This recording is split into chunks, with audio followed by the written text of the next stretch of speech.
And then it was a matter of, honestly, the way we grew from that is I went all in on an affiliate program.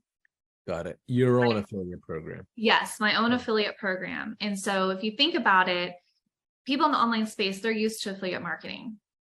And so that was just a really, really natural fit. And especially because they wanted to, have their accounts paid for and, whatever. And so that is honestly, Paulson, that is how we have grown so massively, is with our own affiliate program. I've never done a paid ad for our SaaS.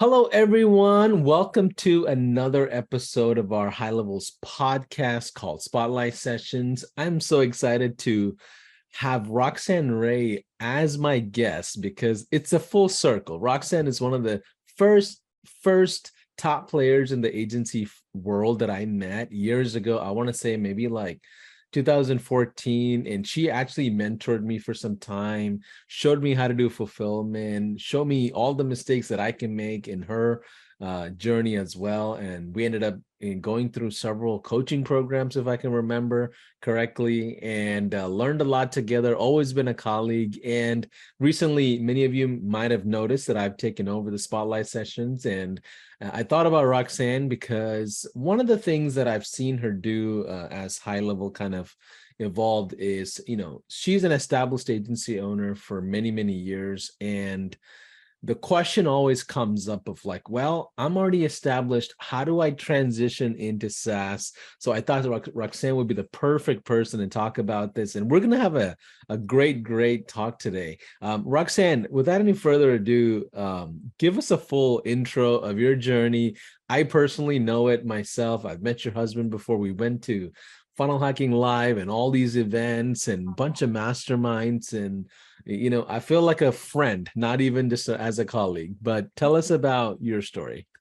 Well, first, I want to say thank you so much for asking me to be on here with you, Paulson.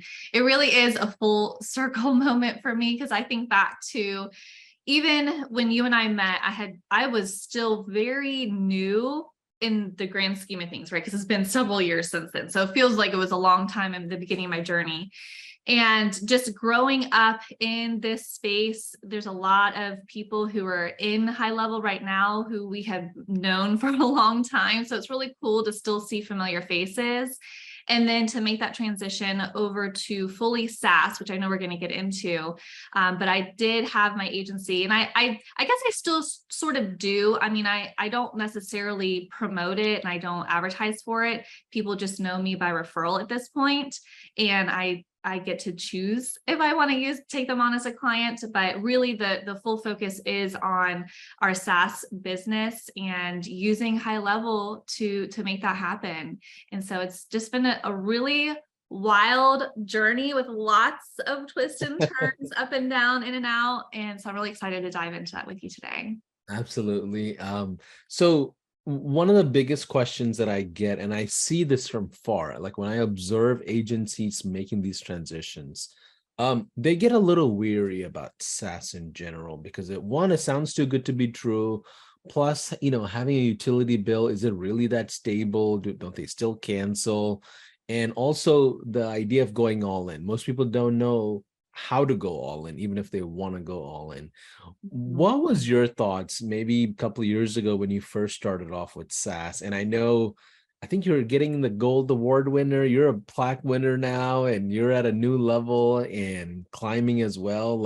But in the beginning, let's go back to the first 10 customers, if you don't mind. I know that was a while ago. I remember you always remember your first customers. You always remember your first customers. And I remember it was actually 12 customers that came on all at the same time. And this was back in the summer of 2020. Okay. And I remember you had been working for HighLevel for a little while, and you were kind of getting your footing in HighLevel. And so we were still talking pretty regularly. And I was sharing with you, I don't know if I'm going to go all in. I had just launched a high ticket coaching program. And so anyone who's done that, is a big lift and a lot of work. But I had not really had the intention of going all in on SaaS at that time, but I had made a mention in my high ticket coaching program. Oh, I have this program. I use it for everything. It's like all in one. They're like, what is it? Tell us. We want to buy it too. And I was like, actually, you guys can buy it from me. Yes. So really that's how I launched my SaaS. Now, obviously prior to that, I had my agency clients on it, but I wasn't like publicly, going out and getting SaaS clients, right? It was just reserved for my agency clients. So I launched my SaaS, if you will, to my high ticket coaching students, and 12 of them jumped on board. I didn't even have a website. I had zero fulfillment. I was basically teaching them high level within the coaching program, and it was kind of a hot mess if I think about it. But you know what? 8 of those people are still with me today. That's awesome. So like in this conversation, while you all are watching this, I can tell you my main topic is how to make that migration happen when you're already are an established agency. The first thing that I can think of is putting together a beta group. And Roxanne, it sounds like you naturally put together a beta group of 12 people from your existing customers. Walk us through that journey. What was the first couple of months like? What did you offer? Like, what was the onboarding like? Give us the in and out of everything that we should know before we go launching a beta group. Totally. Okay. Well, mind you, back then there were not workflows. Okay. We had the old like campaign triggers and all that. And so it was like in the beginning, if you will. And my coaching students were learning how I had basically used Facebook ads to launch my programs and my courses and things like that, and even my agency clients. So I simply made a snapshot of my whole account, my personal account. So not my agency account, but my personal account, my funnels, my emails, like all the things, really probably worth $10,000 easy. And I just gave it to them. Wow. Here's your account, gets it linked. So they were able to just get right. And I mean, I'm talking all the copy, like everything. Yeah. Now, granted, they obviously needed to edit it and make it, customized for themselves, but that was okay. So I figured out right from the get-go, you do need to have some sort of snapshot, give them something to work with. Yeah. So I would say from that summer, it wasn't until I want to say 8 months later that I actually hired my first SaaS employee to help me with the SaaS side of things. So I was just really honestly winging it. I did have in my coaching program, I did have other coaches I had hired to be part of that. And so I had one coach that was designated for tech support. And so she would handle a lot of the high level questions that came into there. And believe it or not, she is now an affiliate of mine. She has her own high level agency now, which is really cool. Yeah. She got her feet wet at the same time I did with everything. So what exactly was the offer for the beta? Was it like, hey, everything that I built for the last 5 years, here's it in one snapshot, and you charge them low ticket, mid ticket, high ticket? Give us like a understanding of like the package itself. So again, this was totally by the seat of my pants. If I could do it over again, I'd do it a little different. But I gave them my whole account, and that was just part of signing up. I didn't even have an annual plan or anything. It was like monthly, sign up and you get all this stuff. And it was $197 a month. Oh, wow. And that was it. And it was like, right? That's insane. And I saw it as sort of a value add to my high ticket coaching program. Because granted, they had just spent, $5,500 with me. So it almost felt like it was an extension of the coaching program in a sense. Obviously, if that had just been the only thing I did, I would have charged way more for sure. But because it was an extension, that's why I did that. Got it. Now, you said if you started it over, you would have done it a little different. What would that look like if you went back over for a lot of people that haven't taken that leap yet? Oh, okay. Yeah, totally. So number one, I would have made sure I had an annual plan, because believe it or not, people take annual plans a lot. And I would have bonuses for people taking annual plans. And the bonuses people love to take for annual plans or any type of template or asset or like swipe file, anything that's going to help them move the needle, right? So I would have done that. I would have made sure I had an annual plan. I would have charged for a setup fee. Interesting. Yes, I would have, because now that I know what's involved, now granted, I don't always charge a setup fee now, depending on the type of client that joins me. Yeah. But because what we do is upsell now. We just upsell for, done for use and other types of things that people need. But starting out, I would have made the offer much more clear in terms of like what they're getting from my account. Yeah. And then charge a setup fee is in a sense basically paying for that snapshot of things. Offered an annual plan and really pushed people to the annual plan. And that way I would have collected way more revenue up front, and maybe I could have hired that person Earlier for the SaaS fulfillment a lot sooner. Got it. That makes total sense. And this is something we preach a lot. Like right now, I launched a 5-day challenge for the community for folks that are brand new into the ecosystem.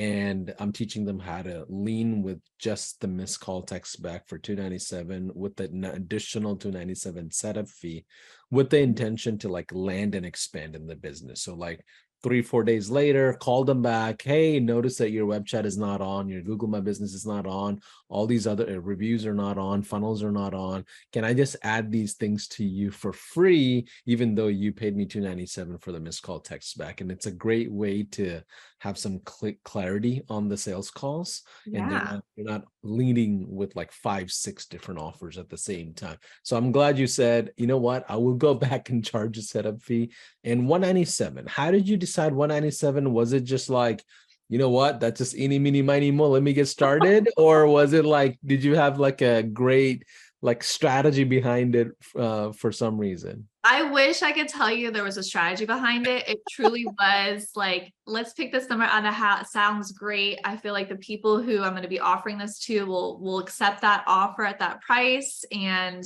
I was also looking at the other players in the space. We know the top players, and I'm not going to name them by name. We all know who they are.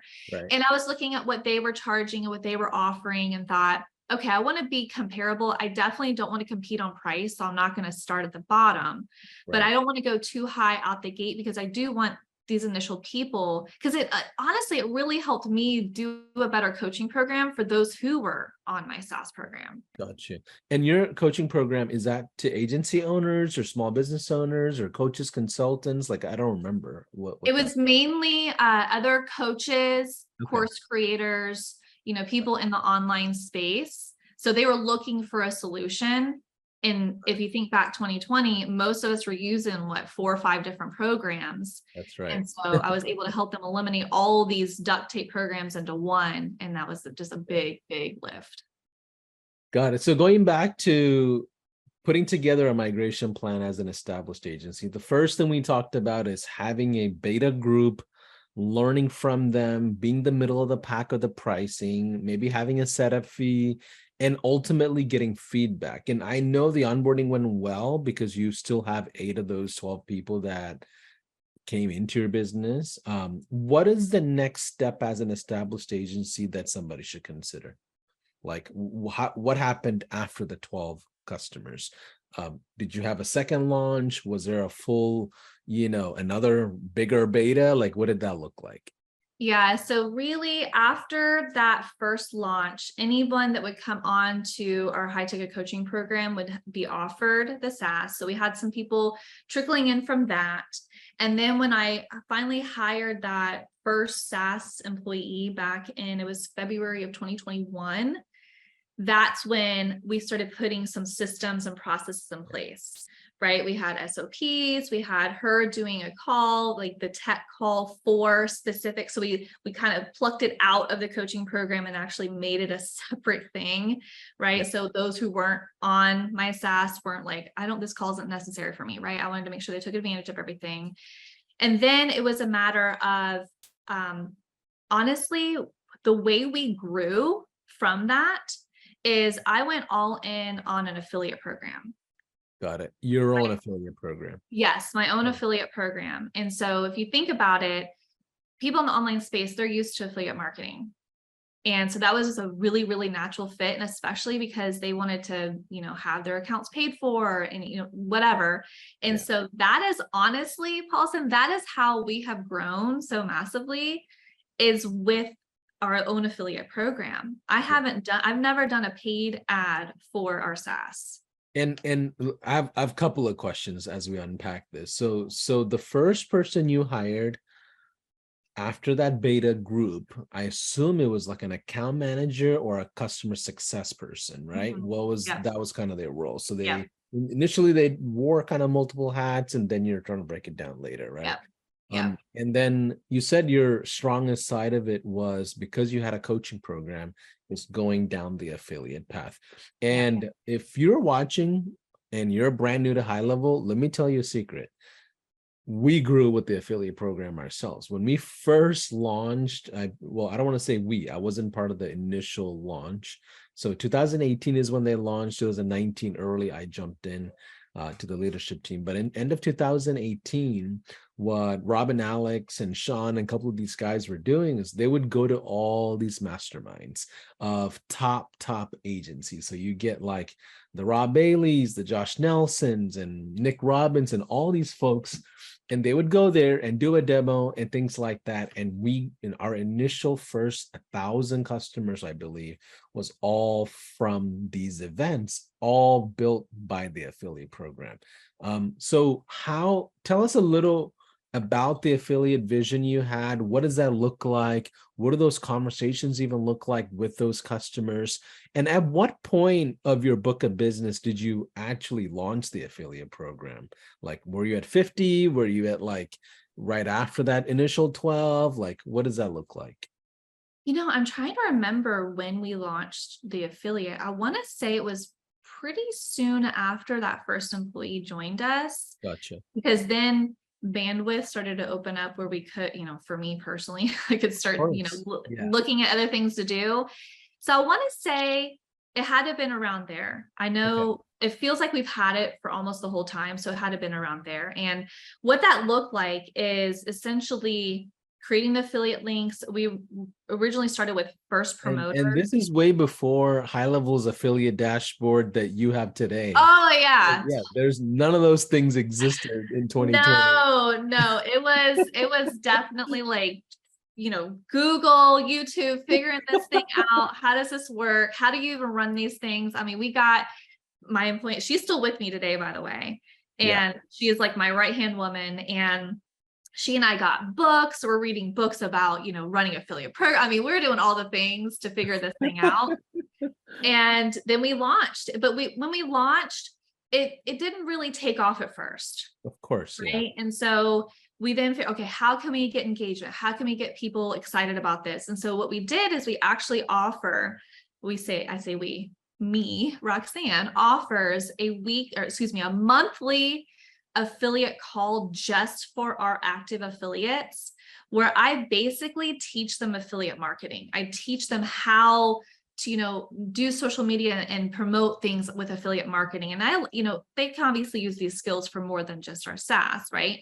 But I think doing that is when things really started to pick up, and the excitement also picked up of, ooh, I can get other affiliates. And then we started saying, okay, if you get, 4 people on using your affiliate link, you'll have your account paid for, right? The cost is covered. And we just, you come up with these things as you go along.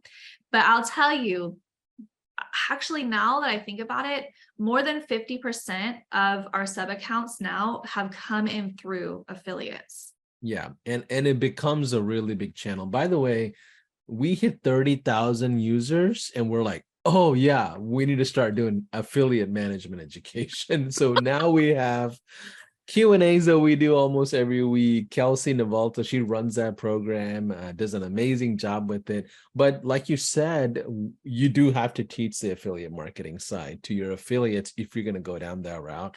And it becomes one of the largest organic method. And honestly, like paid ads, you're not dependent on paid ads anymore because you have to be more consistent. And paid ads become just like a rocket every once in a while when you need that extra push.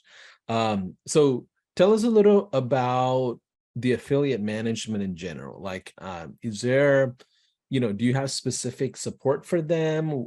Did they have different onboardings? Like, what does the fulfillment of affiliates look like versus regular customers?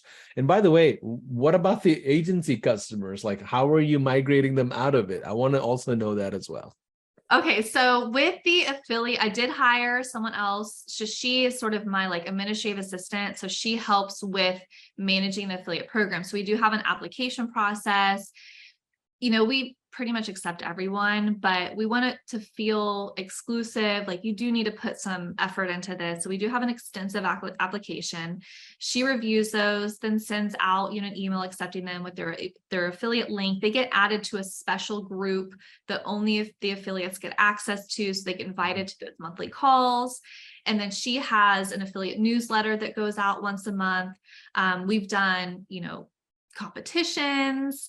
I mean, you're the usual gamifying the whole things. experience. Yes, and kind of the usual things you expect from an affiliate program. I by no means, we are not perfect with this. So let me just be very clear about that. There's a lot of room for improvement, but I'm pleased with where it's gone, with just sort of kind of flying by the seat of our pants. I really feel like this whole journey, Paulson, has been like just flying by the seat of our pants. Well, that's the one thing I've always observed about you from day one is like you're an action taker and you're just gonna push through and get things done and figure it out on the run while shooting for a moving target, right? Like that's just the way a lot of us entrepreneurs go about it. And you were one of the first ones that I saw do that hand for hand. And so the first things first, you have a beta program when it comes to migration. The second thing is considering launching some sort of an affiliate movement, whatever that looks like. Then what is the third thing that you can tell an agency that's looking at migrating out of traditional agency into SaaS? Yeah, totally. Okay, so I would say I migrated completely out of agency. And when I say completely, there's still those clients here or there that you just have a heart for and you want to help, right? Yeah. So I can't say that I've completely abandoned it, but I did have sort of a line in the sand mentally for myself. And that was when the revenue from the SaaS outperformed the agency. Nice. Right. And it's one thing to like talk about it and see other people do it, but it's a whole different ball game for you to see the book of business shifting. Yes. And it was really exciting for me when honestly, it didn't even occur to me until we did our taxes. You actually look at all the numbers, and that's when I saw, oh my goodness, okay, I don't have to be sort of this, and I don't necessarily want to say this, but basically like, I felt like I was a slave to agency. Yeah. Right. I know how we've had a conversation about that. So You get drowned in the fulfillment, and you pick up the phone calls when the clients are calling you at 9:00. And we know regardless of what you do, there's going to be churn in the agency game. Sometimes that extra pay is nice and not bad. It's tempting, but we know the territory of what that brings. Yeah, for me, it was really this stress of performance. Even though I can produce and I can get the results, but it's just that, that stress that just sits on the shoulders at all times. And it was really nice to lift that and let that go. And now, not to say there's not stress with SaaS, but it's just a different animal. It is. Yeah, because your stress on SaaS is customer satisfaction and Right. success and how they use the platform. Yeah. Versus if you're running Facebook ads, you're dependent on algorithm, you're dependent on so many third-party variables that you can't really control, where client success and their journey you can control inside SaaS. Yeah. Yeah, you just hit the nail on the head. Yeah. I hadn't heard it articulated like that, but that's exactly right. So what about the clients that you cannot let go? What does the fulfillment look like? I assume you might have productized some of their service and kind of eased up the fulfillment, but let's say you want to keep like, I don't know, a small amount of clients that you just can't say no to. What should that look like? What is the territory there? So I'm probably not the best to answer this because I just have such a big heart and I want to help everyone. And I have a hard time saying no. Yeah. It's a, just a catch-22 for me. So I'll just share my experience. There were clients that I had that I was pretty much done with, like internally, but I loved them and I loved them as people. I loved working with them. They're great individuals. But I was just like, the creativity wasn't there anymore for me. It was just sort of burnt out on that. And I don't know if it was God or what, but it was just like they had, even some of these had internal transitions happen. Like, oh, we don't need you anymore. I'm like, oh, okay, I'm so sorry. Like, it's like, okay. I'm so sorry. Right. And then others they were contract based anyway. And so I just didn't press to extend the contract, or I was like, okay, are you guys good? Like, I just, try to like offboard them, encouraging them that they could do this on their own, or, they have the tools.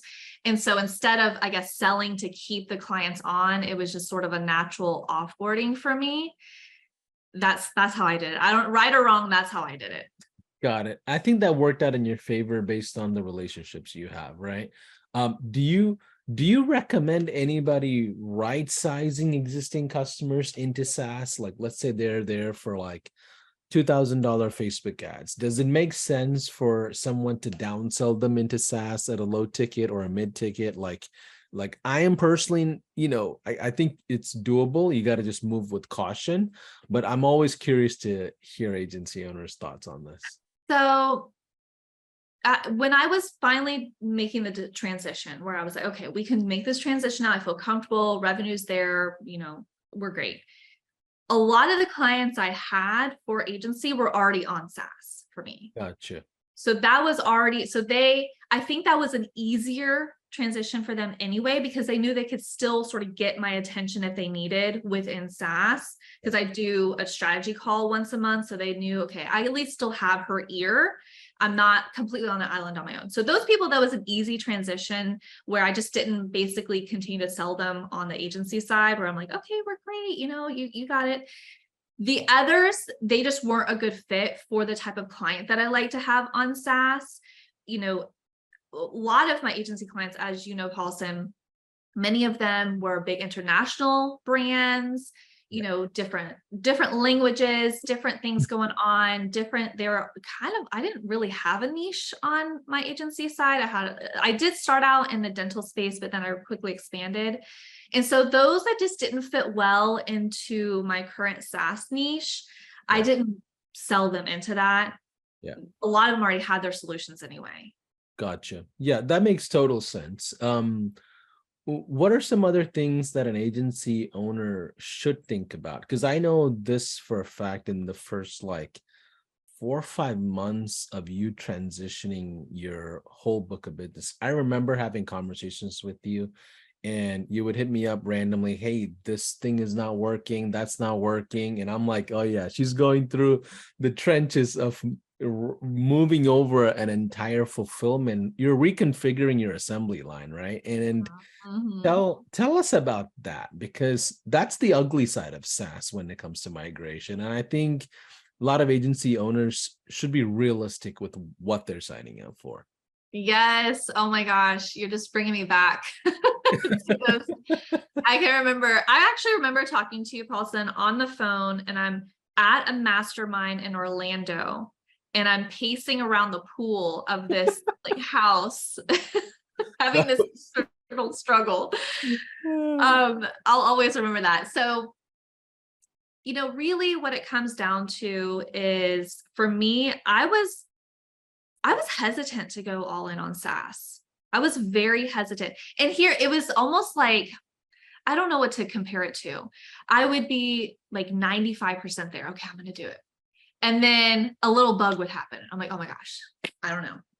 I don't think that, maybe this isn't it. Maybe this is a sign. Right? I'm like, Paulson, what the campaigns are, this is, and okay, like, well, maybe not. And so I would back off and I would just kind of stay in my lane with agency, with my clients, take on new clients. And so, because I started HighLevel back in 2019, right? And so basically from summer of 2019 to summer of 2020, I had this internal struggle of, do I go all in on SaaS or do I not? Do I go all in or not? And I got really close a couple of times and then I backed off. And So I is had, that is that a mental thing where you're like, okay, do I want to climb this mountain that I really see like a lot of great things on the other side? I see other people talk about it.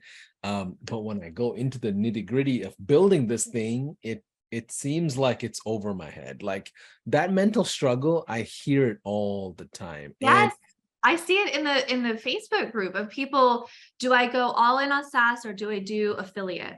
And I was there, like hands down, I was there. I was thinking maybe I should do affiliate. Maybe I just go all in on the affiliate side.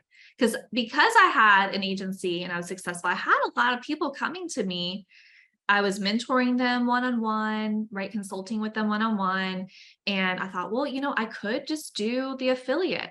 But here's the deciding factor for me. The reason that I didn't do affiliate and I did SaaS is because I want to create something that has a legacy, that if I want to sell it in 5 years and 10 years down the road, there's actually a business there to sell. yeah, I think that's the biggest thing, because the affiliate side, you're really just bringing business into HighLevel. You're building HighLevel's book of business. It's not a bad thing. Obviously, you get 40%. You're building a great lifestyle, but you're not going to be able to go sell your affiliate commissions like that. That doesn't happen. Anybody can just come into HighLevel or any other platform for that matter and build an affiliate marketing. Now, if you have good traction, good audience, and you want to launch it, and that's a great revenue source, I don't have anything against it. But with SaaS, we see people, making $5-6 million exits as white labeled HighLevel SaaS. Like it's insane. And and we're starting to see stories like that all the time. And it's not a new concept anymore. At first, we're like, holy moly, what are the regulations on this look like? What are the compliance? Let's get all the paperwork ready. But now it's like, oh yeah, that's a normal thing. Of course, people want to sell their SaaS book of business. What brought you over that mountain? Then you're like, you know what? I'm just going all in. But what do I need to do? Like, what does that look like? Tell us about that, how you made that decision. So I think because I got so close to that decision multiple times over the course of that year, that when I had launched my high ticket coaching program and just like, honestly, Paulson, I was doing a live and I just mentioned that, I have this, this software I use, it's everything included.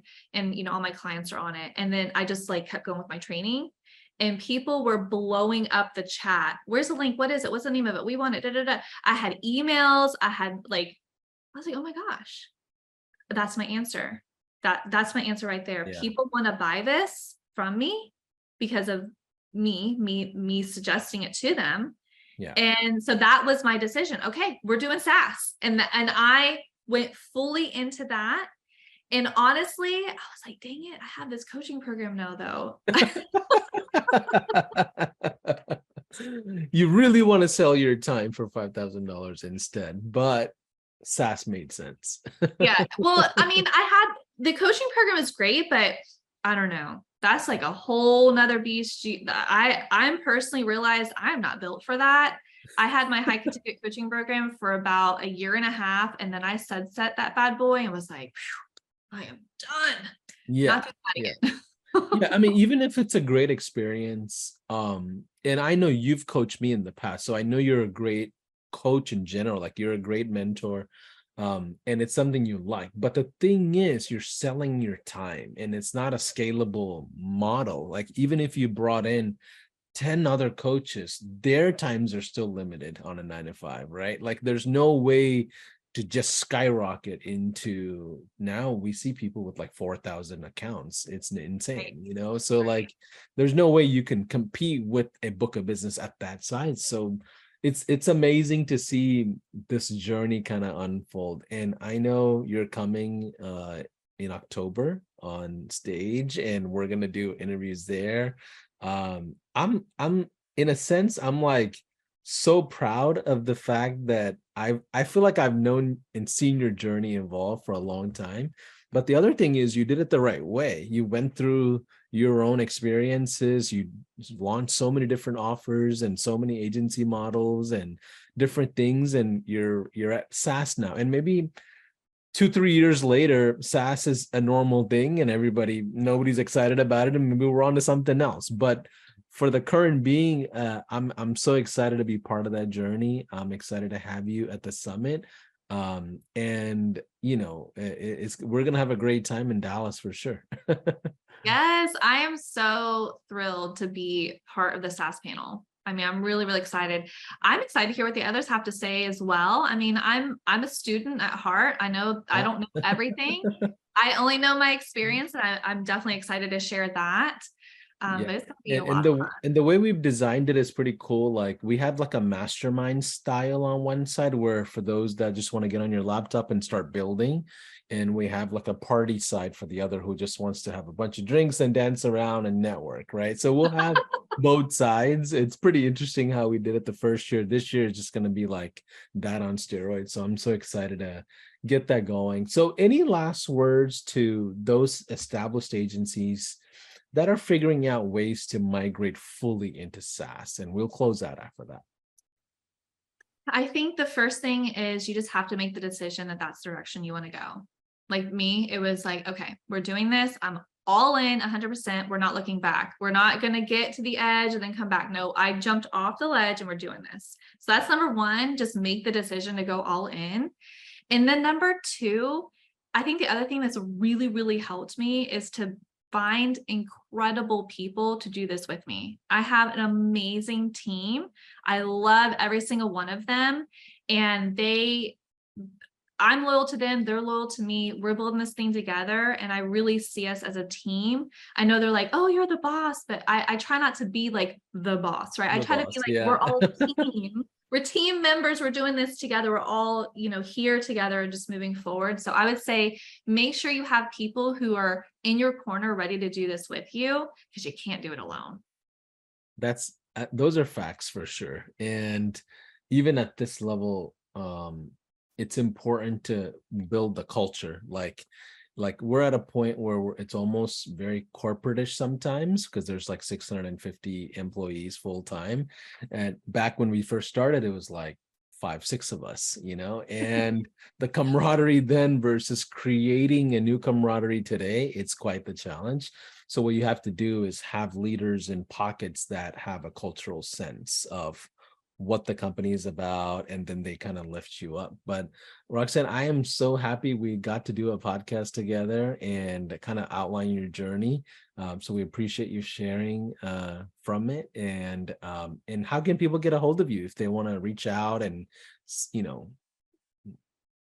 figure out things, or reach out to you for, I don't know, consulting? I don't even know if you sell anything anymore, but I mean, besides SaaS, I do you have consulting hours if anyone wants to just jump on a call, and I'm an open book. I'll share anything. So they can find me on Instagram. RoxanneRay.co is my Instagram handle, and I can give you a link to get onto my calendar. And that's pretty much it besides SaaS. And I also have another business that's unrelated to all this that I do that's more of a passion project. So awesome. Well, thank you, Roxy. Take care. I'll be in touch. I'm looking forward to seeing you in Dallas for the summit, which is HighLevel's conference. And if anybody's watching and you're brand new to HighLevel, you don't even have an account, I'm pretty sure you can sign up for a 14-day trial or something in the YouTube channel, or go to the website. But anyways, have a good rest of your day, everybody. Take care. Bye-bye. bye.